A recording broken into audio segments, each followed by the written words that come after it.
Hey guys, I'm Panza here with Muscle and Fitness. Today I'm going to show you my favorite shadow boxing drill. Now the reason why I'm wrapping my hands, even though I'm just punching the air, is to get into character. Frank Seppi, who's filming this, makes me laugh a lot, so I'm going to put the wraps on and get into character. It's like war paint.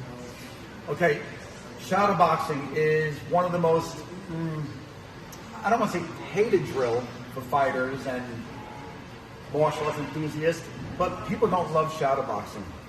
I love shadow boxing, but I'm a little odd with that. Shadow boxing is mental and physical dress rehearsal for the fight. It's something you have to do. It's not an option. If you think you're going to learn how to fight correctly, and you cannot visualize every possible scenario in your head, the good and the bad of the fight, you won't be able to apply all the techniques you're practicing on the bags and pads in a live situation. This particular shadow boxing drill is something that I use to reinforce punching compact. A lot of people, especially beginners, tend to punch too wide. They kind of flail their punches out wildly. I have a theory. The reason why people punch wide is because in the movies, everybody punches wide.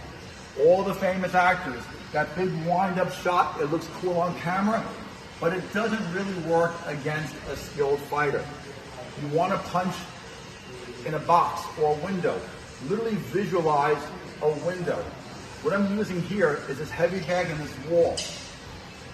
This will allow me, actually it won't allow me to punch wide. This helps me contain myself. You can use a doorway or any other small space. You want enough room where your body fits, but not so much room where your elbows can come out wide.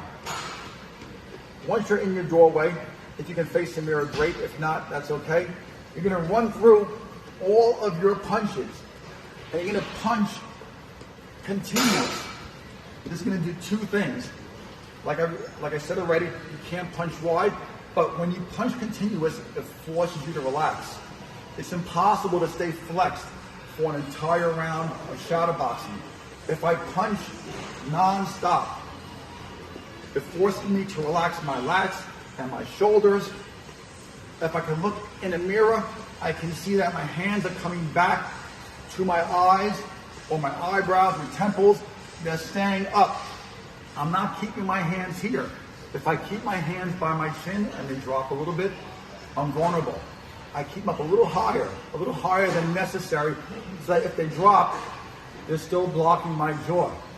So in this drill, you're going to punch for one round, 1 3-minute round, continuous. Constant push-pull. If you double up on one side, make sure there's very little time in between the punches.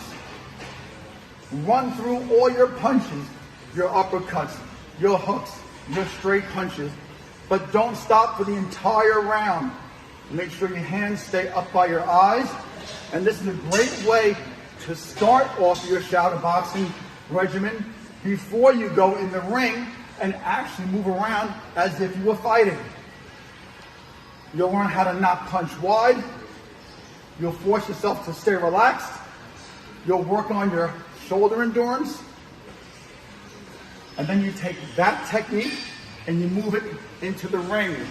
When you shadow box in the ring, now you're going to move around and actually visualize you're fighting somebody. When you shadow box, don't think of it as a warm-up. Think of it as mental dress rehearsal. The person that you're imagining might be the person you have a fight coming up against, if you know who that is. If you don't know who your next opponent is, or your imaginary opponent, or it could be a street fight, visualize anyone you want. But give them eye color, give them hair color, put clothes on them. Don't have clothes on them. It could be a wild person that's naked running around crazy, trying to strangle you, wherever it is. Visualize them, move around the entire ring, and fight them as if it's a real live fight. Now that's going to mean when you're shadow boxing, there's moments when you're on defense, moments you're on offense. Maybe you're hurt, maybe you're not hurt. But visualize every possible scenario you can think of when you shadow box. Don't think of it as a warm-up. Think of it as mental dress rehearsal. But start out by practicing in a doorway or between a bag and a wall like I am right now, and punch non-stop to reinforce not punching wide. This is a great drill that literally helps me clean up my own punching technique. And that is our technique for the week. I'm Derek Panza from Muscle and Fitness. Thank you.